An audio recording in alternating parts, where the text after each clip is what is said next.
On the news tonight, Governor Borewori urges local government and renewed hope ambassadors on promoting President Tinubu's achievement. Federal government warns pregnant women to refrain from HIV prevention injection. Minister of Works directs opening of the completed section of Enugu-Onitsha Road to traffic. Abroad, Russia massive strikes destroy energy infrastructure across Ukraine. Good evening and welcome to Delta Television Main News. I am Perpetua Iboba. You can also follow our news online on Facebook and YouTube at Delta Broadcasting Service Asaba or visit our website at www.dbsasaba.com. Now the details. The State Governor, Right Honorable Sheriff Oborewori, has tasked the newly inaugurated local government and World Renewed Hope ambassadors to spotlight President Bola Tinubu's tangible achievement, aligning with the Renewed Hope agenda across all sectors of the nation's economy. Governor Oborewori made this call during the inauguration of local government and ward coordinators of the Renewed Hope ambassadors at the event center Asaba. Pere Botu reports. The governor, represented by his deputy, Sir Monde Oyeme, urged the ambassadors to engage the people, listen to their concerns, and communicate the party's vision and achievements with clarity and conviction. He told them to mobilize support for the party, adding that with the inauguration, the APC had established a well-structured, accountable network of 25 local government coordinators and 270 ward coordinators under the Renew Hope agenda. Governor Oborewori emphasized that the team, one party, one message, one mobilization underscored the APC's unity, discipline, and coordinated action, stressing that the Renewed Hope agenda was a tangible and measurable progress and not a mere promise. He charged the coordinators to carry their message with pride, discipline, and commitment, saying they are the face of the Renewed Hope at the grassroots.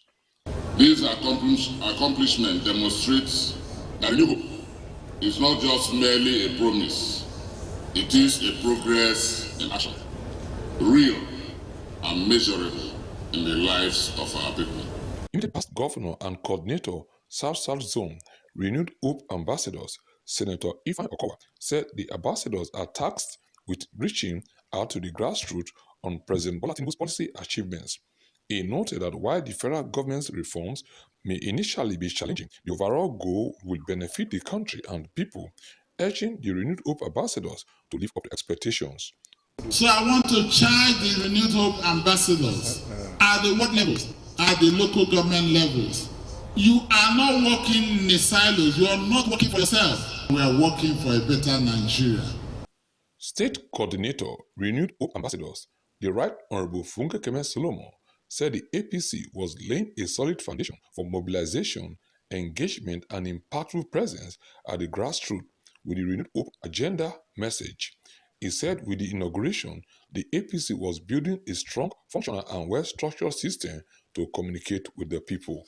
The Renewed Hope ambassadors' vision represents a belief that governance must serve the people and not lift majority. Goodwill messages.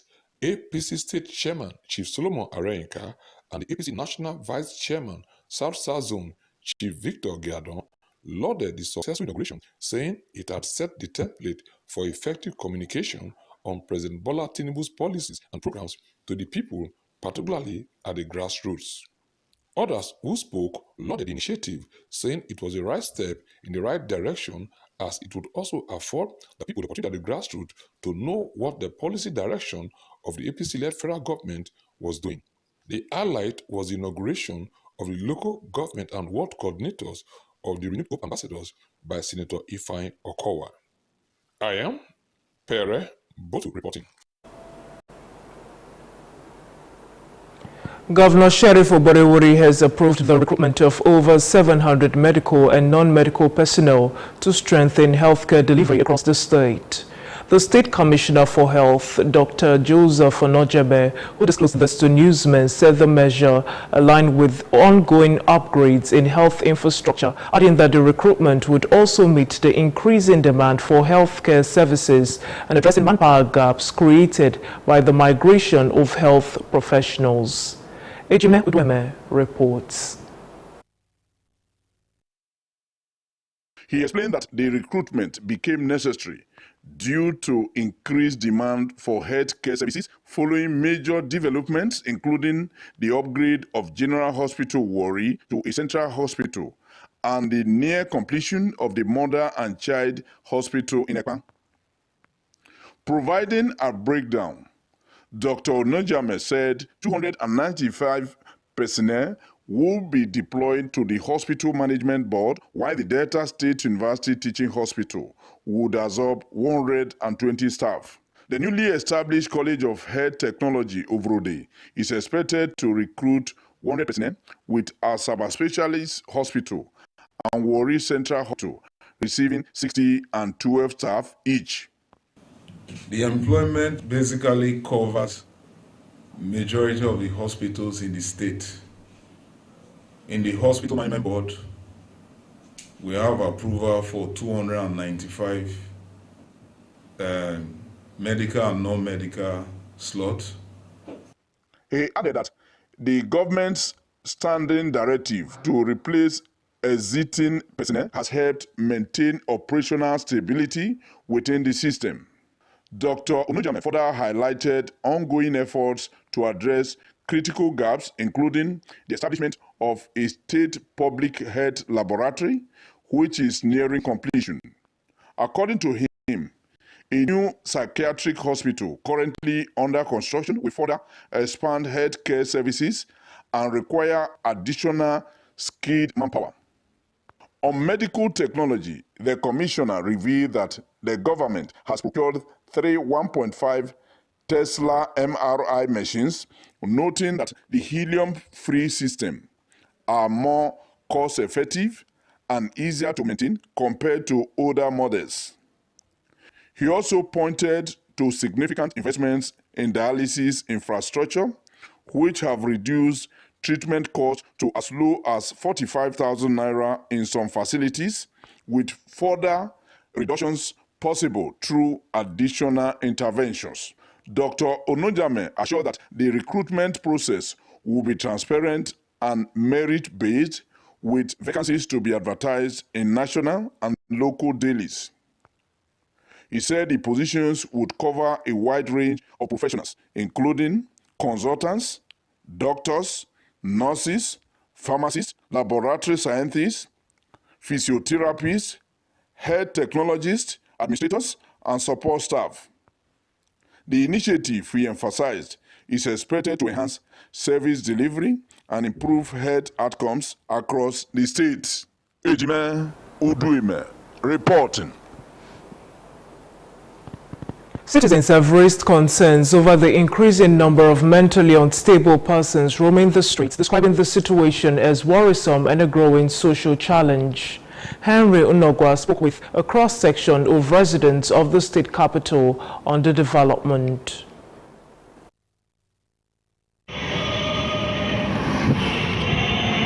Some citizens attributed the situation to current economic hardship, noting that many were unable to cope with the pressure, which in turn affected their mental health. They appealed to government at all levels to establish more support system and rehabilitation center for affected persons.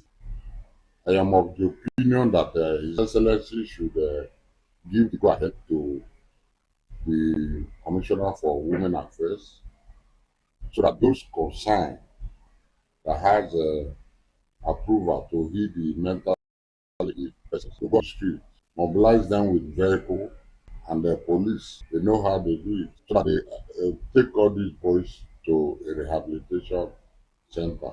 Others observed that some cases were hereditary and worsened by abandonment from family members. They, however, called for proper monitoring, saying not all cases were genuine, and some individuals allegedly disguised under the condition to operate crimes. Some of them are using it as a means of getting money now.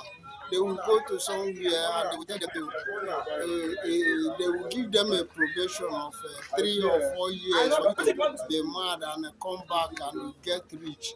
Foolishly, they will consent to it. Some respondents identified drug abuse as a major contributing factor, stressing that many youth engage in substance abuse, which could lead to mental illness, calling for sustained awareness campaigns in schools and communities.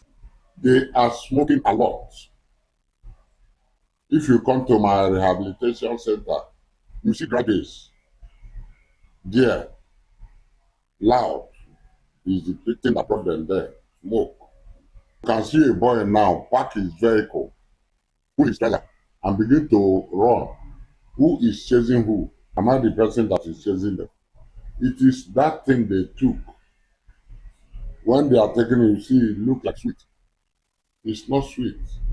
Others stress the need for proper mental health facilities, noting that removing affected persons from the streets without rehabilitation would not solve the problem. The people called on the government to collaborate with relevant organizations and NGOs to rehabilitate mental unstable persons and ensure safe streets for all.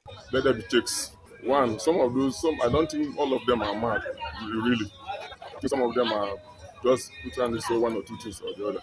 So government have to put check in place, if sure thought have a place for them. So whether you are mad or not. Some people then could have places where they get mad. They will use leg to walk up as a here, and they will fool everywhere. What do you do when government will take the made of say they will find motor where they will carry them go for another state, go kill them. So that they don't do such work. Henry Onogwa reporting.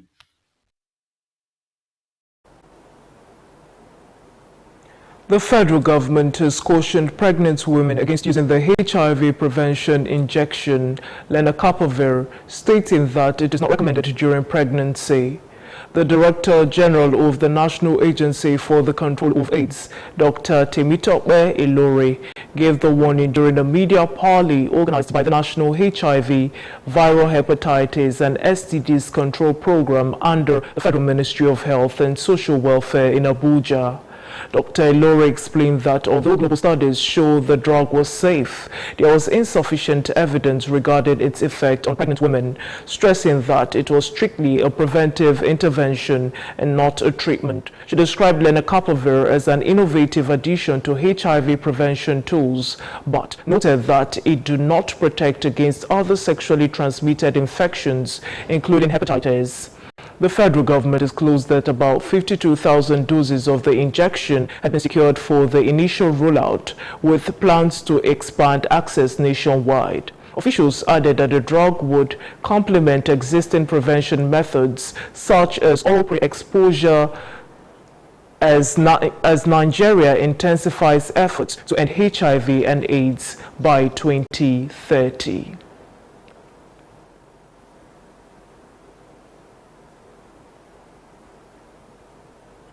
Residents of Ubolu community in Oshimili North local government area have been advised to embrace unity and shun acts capable of causing disunity in the area. The Special Advisor to the Governor on Peace Building and Conflict Resolution, Chief Edwin Uzo, gave the advice at a meeting with stakeholders of the community. Henry Unogwa reports.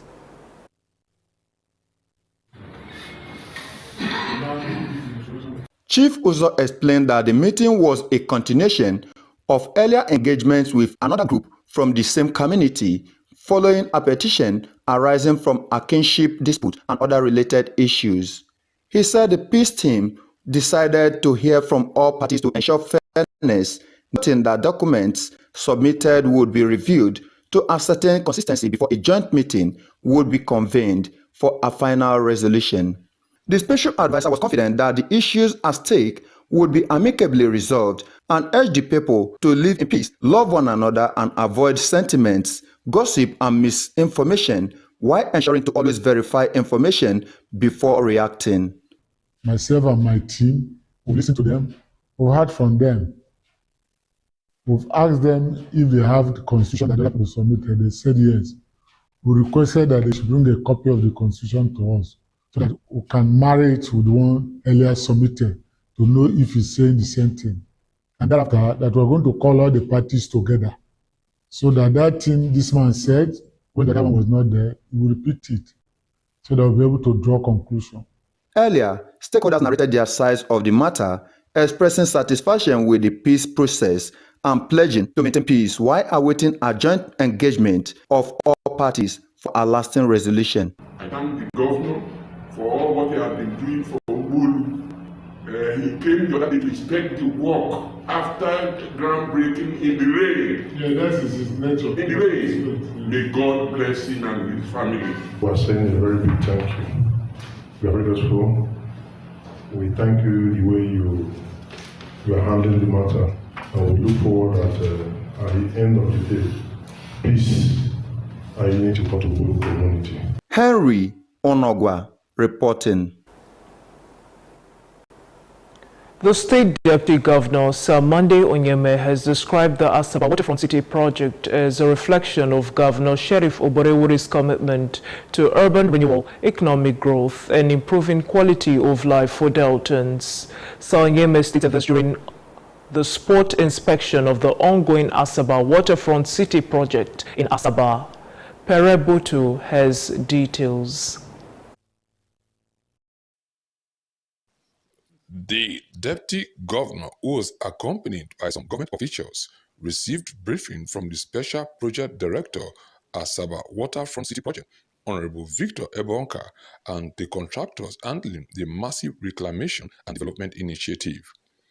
In an interview, Sir Oyeme highlighted the project's vast potentials beyond recreation, positioning it as a major driver of tourism, job creation, and sustainable development in the state.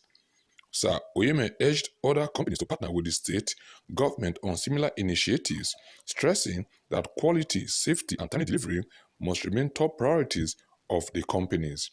I believe that in a few years' time, this will be the modern Asaba, and everybody will be desirous to live in this area. What used to be rejected land, swampy and all that, will now be the main city.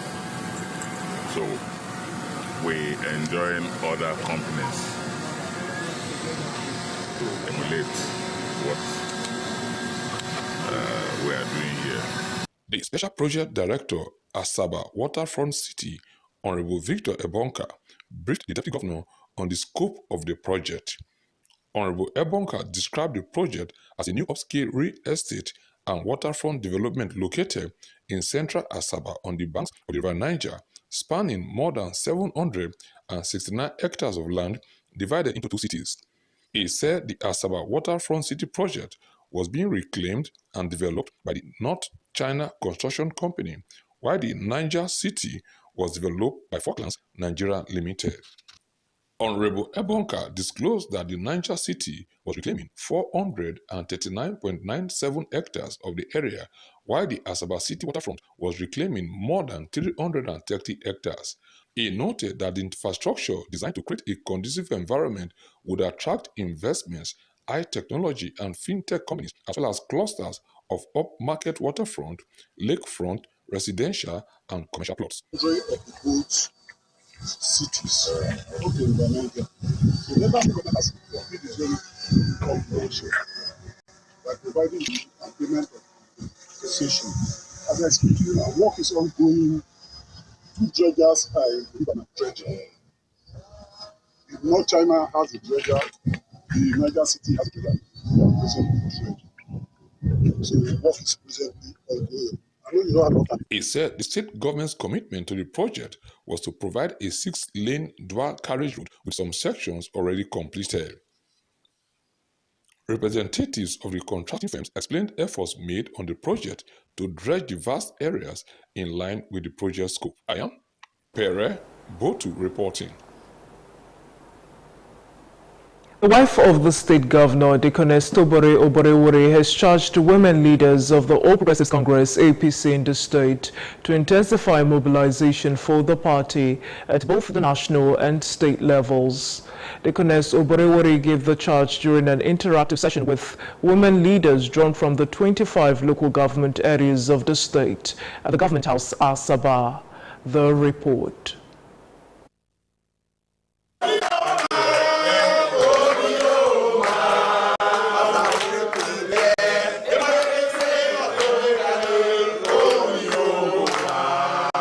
Deaconess 24th emphasized the need for unity and purposeful leadership among women, urging them to promote peace, harmony, and sustainable development across the state. Noted that their role were critical to strengthening grassroots participation and advancing the party's agenda, while stressing the importance of balancing political responsibilities with family life, as stable homes remain the foundation for effective leadership and societal progress. The governor's wife commended the APC woman leader, Mrs. Ifeanyi Sobote, for her dedication and commitment to the growth of the party, while lauding women leaders for their efforts in grassroots mobilization and calling for greater unity and collaboration among stakeholders to achieve desired results.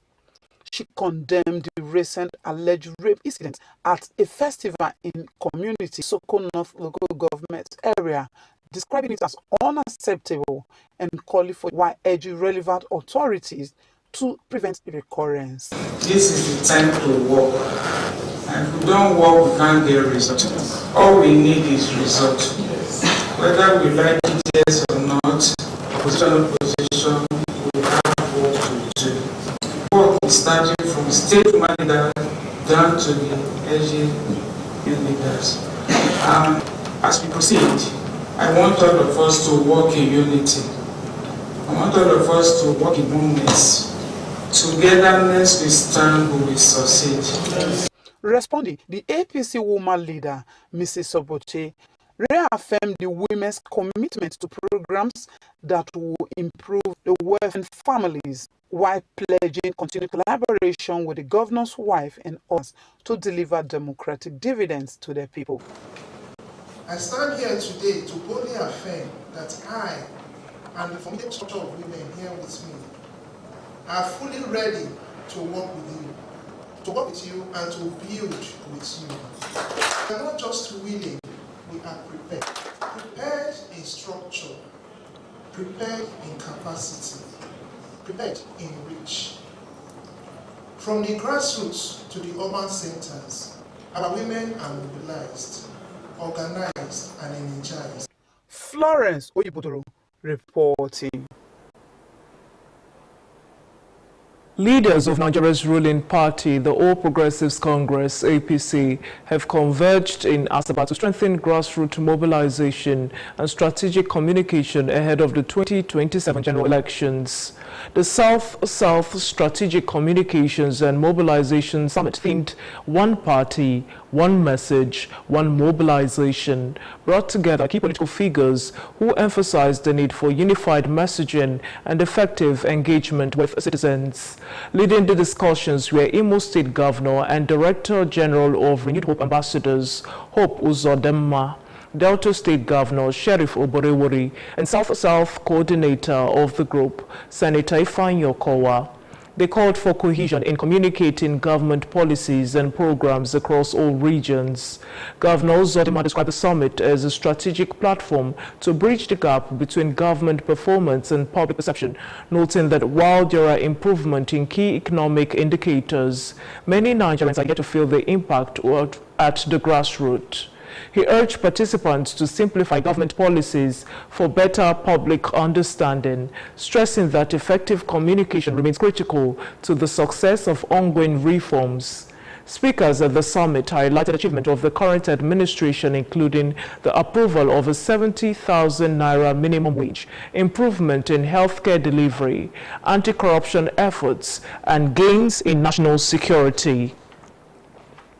They, however, acknowledge that reforms such as fuel subsidy, removal and exchange rate adjustment have brought temporary hardship, underscoring the need for clear and empathetic communication with citizens.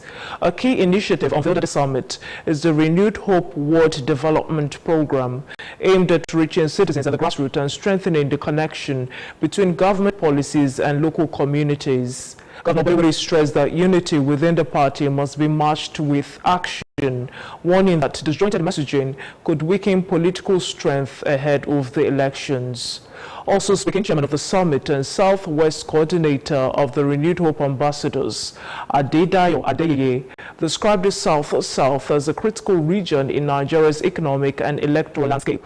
The summit also outlined future policy directions, including plans for the 2026 budget, with focus on security, infrastructure, education and healthcare, as well as the ongoing tax reforms to support small businesses. Participants at the summit reaffirmed their commitment to sustain grassroots engagement, noting that electoral success in 2027 will depend not only on policy delivery, but also on how well such policies are communicated and understood by Nigerians.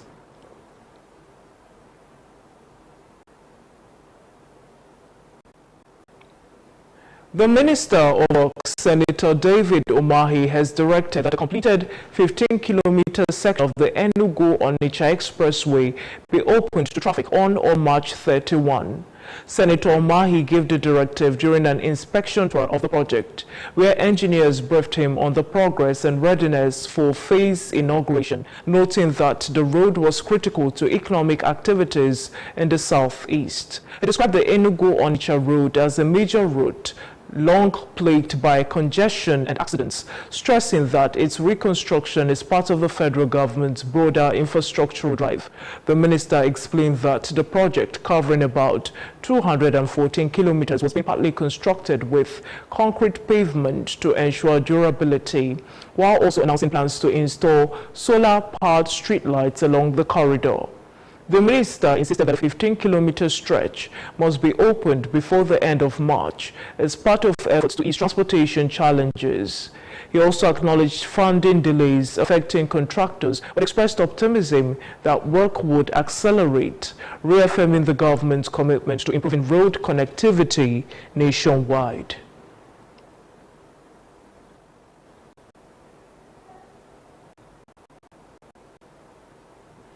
The National Emergency Management Agency, NEMA, has received 708 stranded Nigerians from Niamey in the Niger Republic.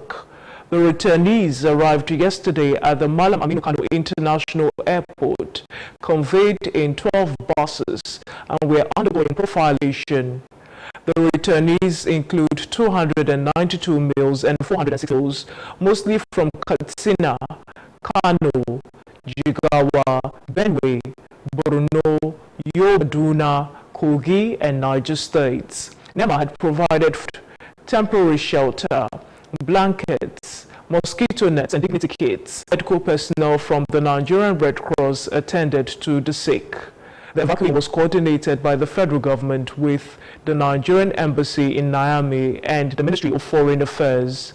Officials described it as a whole-of-government approach to assist citizens who could not afford to return on their own. Reports of violence and hardship faced by Nigerians abroad.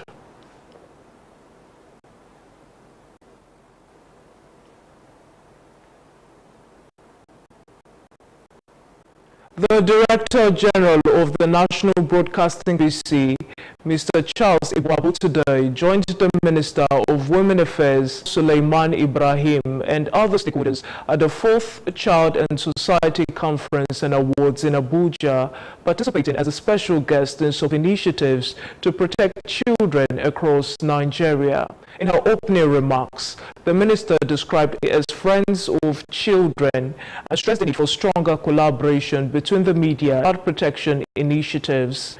She highlighted collective action in line with the conference theme, Protecting Children in a Changing World, Technology, Trends and Transformation.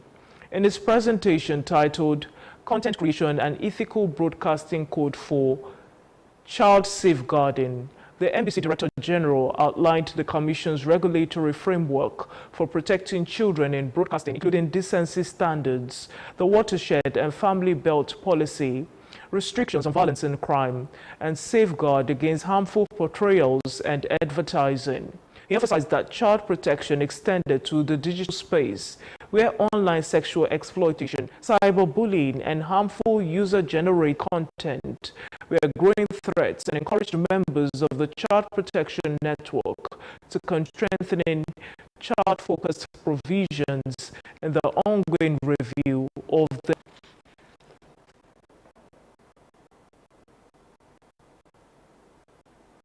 The Inspector General of Police, Mr. Olatunji Disu, newly promoted senior officers against corruption, abuse of office, and stressing that misconduct will not be tolerated under his leadership. Gave the warning during the decoration ceremony for officers elevated to the ranks of Assistors General and Commissioners of Police at the Force Headquarters in Abuja. Their promotion is a call to greater responsibility and higher standards. Boss emphasized that the affected officers are now strategically expected to lead by example, uphold integrity, and ensure strict adherence of law. He charged them to take full responsibility for the personnel under their commands, warning that weak supervision of misconduct, while strong leadership enforces discipline and accountability force. Mr. Disu further highlighted the importance of people-oriented police, respect for human rights, and professionalism in all operations. He also disclosed that the newly promoted Deputy Inspectors General and Assistant Inspectors General participate in a strategic leadership retreat beginning today, March 24, aimed at strengthening modern policing standards, operational efficiency, and public trust.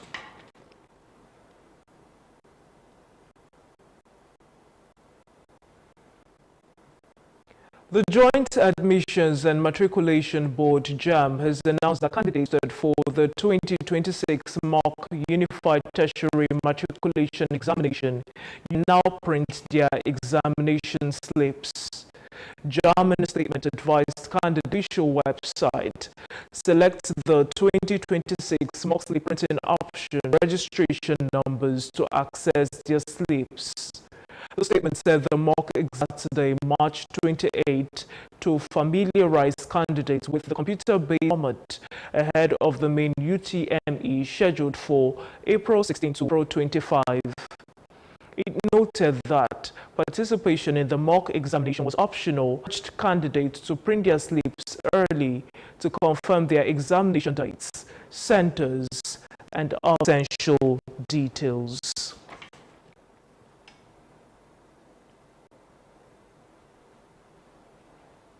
You're watching the Delta Television main news at 8. Still to come, massive strikes destroy energy infrastructure across Ukraine. Details of this and more after the break.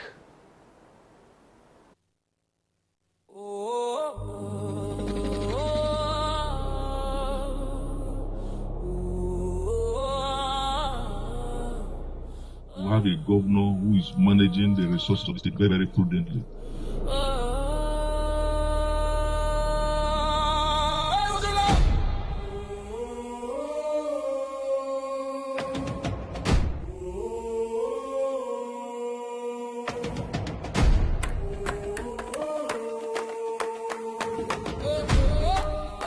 When we say that governance will not cease because we are in what you may call pre-election year, you could see that the governor is walking the talk. He's looking ahead by delivering projects that touches the life of the people.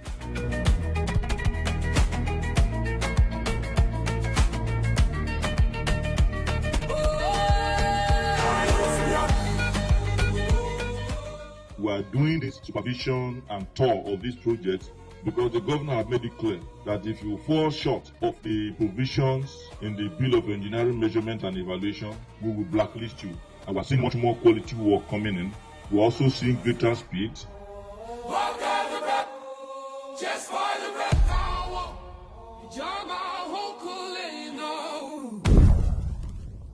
As a host community, try as much as possible to guide your utterances. No company can be intimidated. The companies are also urged to keep to their social responsibility, the corporate social responsibility. I always say it, keep to it. If you keep to the corporate social responsibility, no host community will hold you ransom.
The Delta TV main news at 8. At least 5 people across Ukraine after a massive regions across the country. A 61-year-old woman was killed in a electric train in Kharkiv early on this morning, while others reported in Kherson and Poltava. Officials said the attacks were among the worst in came hours after Ukrainian President Volodymyr Zelensky had warned in his nightly address. Russian strikes targeting energy-infected Moldova's key power link with Europe. President Myers warning the situation remained fragile. The organized private sector and the Nigerian Labour Congress have called for government intervention as petrol prices surge towards 1,400 naira per litre at parts of the country, raising fears of worsening inflation, job losses, and business closures. The development follows successive price increases by the Dangote Petroleum Refinery, which recently raised its ex-depot price to about 1,275 naira per litre, marking its 5th hike in March. The price hikes have intensified concerns over pricing dynamics in Nigeria's regulated downstream petroleum sector. Following the last hike over the weekend, petrol prices jumped from 1,240 naira to nearly 1,400 naira, depending on the location. Reports have it that the petrol prices are higher in the north, while those in Lagos and Ogun still buy at the rates around 1,340 naira. The surge in petrol prices was triggered by the U.S.-Israel-Iran war in the Middle East. As oil prices rise, the Dangote refinery also hikes fuel prices in Nigeria. Fueling has increased in the cost of living. The death has been announced of Mr. Lucky Ajaga of Uwe Quarter and Erume of Uheri Quarter, both in the Isoko South local government area. He was aged 89.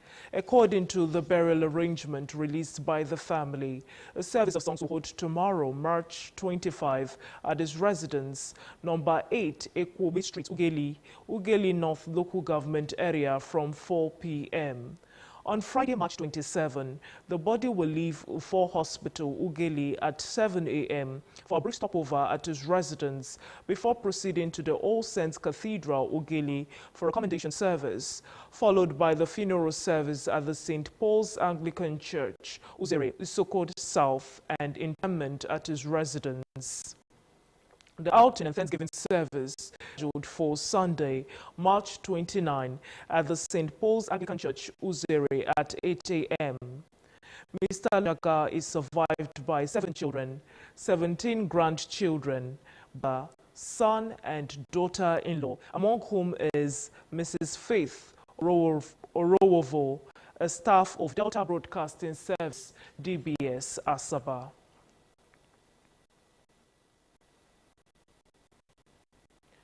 Our thoughts for today. Challenges make you more responsible. Also remember that life without stress is a life without success.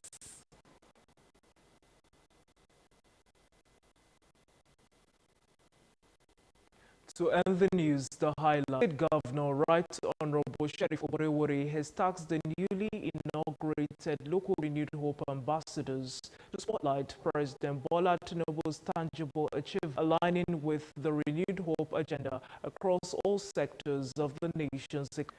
Governor Oborewori made this call during the inauguration of local government and would coordinate Renewed Hope ambassadors at the event center Asaba, using the HIV prevention injection. Lena Kapover stating the Minister of Work, Senator David Umahi, intersection of the Enugu-Onitsha Expressway be opened to travel abroad. At least 5 people have reigned after a massive overnight aerial bombardment targeted the country. You can follow our news online broadcasting service Asaba and on YouTube at Delta Broadcasting Service, our website. That ends the Delta Television main news at April.